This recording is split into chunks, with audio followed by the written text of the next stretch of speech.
In sports today, great news for the Raps and Blue Jays. Here's Ryan Durkee with the details and the rest of your sports news. Thanks, Giancarlo. Kyle Lowry and DeMar DeRozan led the Raptors to a victory after a back-and-forth game against the Brooklyn Nets last night. Bismack Biyombo's strong defense shined through one of the worst first halves for Toronto this season. He denies layup from Sean Kilpatrick in the second quarter, keeping the score at 39-33. Later on in the second half, Toronto trailing by 16, the Raps redeemed themselves with claws out in the third quarter. Toronto put up 36 points, taking the lead into the fourth. In the final quarter, Corey Joseph finds Biyombo in the lane for a vicious slam. But with 4 3-pointers opening the fourth quarter, the Nets weren't going down without a fight.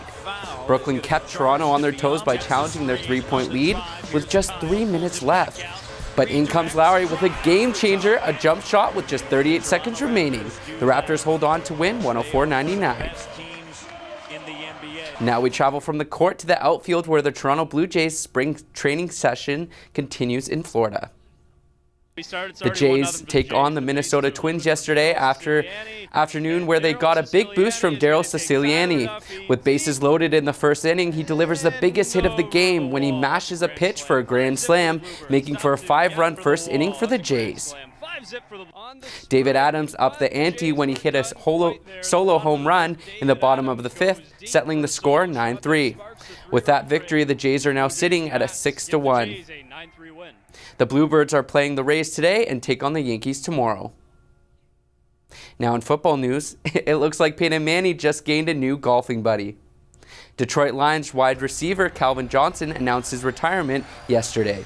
Johnson spent his 9 professional seasons with the Lions and insists that the decision to retire was not an easy one. Johnson, drafted 2nd overall in 2007, is considered one of the most skilled wide receivers in NFL history. His 6'5" frame and crazy athletic plays inspired his nickname Megatron after the Transformer character. He holds 15 NFL records, including setting the record for the most receiving yards in a season in 2012. Unfortunately, despite his play, he never got the chance to compete for the Super Bowl. At only 30 years old, he's hanging up his cleats at quite a young age. Now with a look at what Mother Nature has in store, here's Tamara Shade. Thanks, Ryan. We've had a bit of a cloudy start today, but overall it's been quite warm. This afternoon we could be looking at a 40% chance of showers. It'll be 17 degrees today, except along the lakeshore we'll be looking at 12 degrees. And tonight we'll have a low of 10. Tomorrow morning, we won't be as lucky. Tuesday will be cloudy with periods of rain beginning early in the morning with a high of 11 degrees and a low of -1. And on Friday, it will be sunny with a high of 11 degrees and the night will be clear with a low of 4 degrees. Overall, it looks like we're going to be looking at a very nice 3 days in the city. It's going to feel a bit and look a bit like spring. Back to you, Giancarlo. Thanks, Tamara. We leave you today with this. A one-of-a-kind gorilla baby is born. The female gorilla named Adipa was born 2 weeks ago at the Denver Zoo. Adipa is the first of her species to be born at the zoo in more than 10 years and just the 5th ever in the zoo's history. The baby gorilla and her parents were western lowland gorillas, a species that is considered to be critically endangered.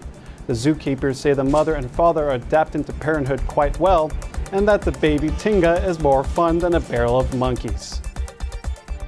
That's all for today. For details of these stories and more, check out humbernews.ca.